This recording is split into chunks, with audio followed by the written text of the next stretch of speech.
মুস্তাফিজের অভাব হারে হারে টের পাচ্ছে কলকাতার বোলারদের পিটিয়ে তুলোধুনাও করেছে মুম্বাইয়ের ব্যাটাররা।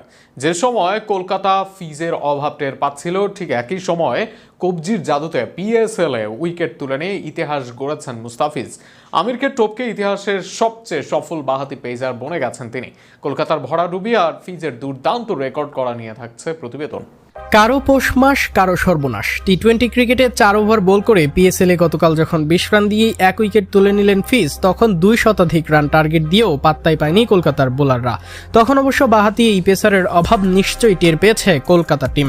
আর ঠিক তখনই বাঁহাতি পেসার হিসেবে ইতিহাস করেছেন মুস্তাফিজুর রহমান। টি-20 ক্রিকেটে নতুন এক মাইলফলক স্পর্শ করেন তিনি।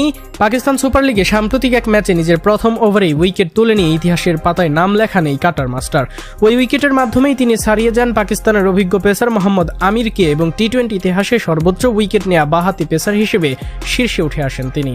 মুস্তাফিজুর রহমানের মোট উইকেট সংখ্যা এখন 414, যা তাকে এনে দিয়েছে একক শীর্ষস্থান। এর আগে সমান উইকেট নিয়ে তালিকার শীর্ষে ছিলেন আমির। তবে পিএসএল এর ওই গুরুত্বপূর্ণ মুহূর্তে নতুন বলে আঘাত এনে ম্যাচের গতিপথ বদলে দেওয়ার পাশাপাশি নিজের ক্যারিয়ারেরও যুক্ত করেন অনন্য এক রেকর্ড। ক্যারিয়ারের শুরু থেকেই ভিন্নধর্মী বোলিং অ্যাকশন, নিখুঁত লাইন লেন্থ এবং মারাত্মক স্লোয়ার কাটারের জন্য পরিচিত ছিলেন মুস্তাফিজুর রহমান।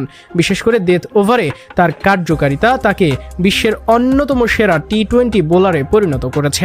আইপিএল, বিপিএল সহ বিশ্বের বিভিন্ন ফ্র্যাঞ্চাইজি লিগে ধারাবাহিক পারফরম্যান্স তাকে অভিজ্ঞতাকে করেছে আরও সমৃদ্ধ। অন্যদিকে মোহাম্মদ আমির দীর্ঘ সময় ধরে টি-20 ক্রিকেটে বাঁহাতি পেসারদের মধ্যে অন্যতম আধিপত্য বিস্তার করছেন। তার সুইং, বোলিং এবং বড় ম্যাচে কার্যকর পারফরম্যান্স তাকে শীর্ষ পর্যায়ে রেখেছিল। তবে সাম্প্রতিক সময়ে ধারাবাহিকতার অভাবে তিনি তালিকার শীর্ষস্থান হারান। এই তালিকায় আরও রয়েছে পাকিস্তানের ওহাব রিয়াজ, যার উইকেট 413, সোহেল তানভীর, যার 389 এবং ইংল্যান্ডের ডেভিড উইলি, যার 371 উইকেট।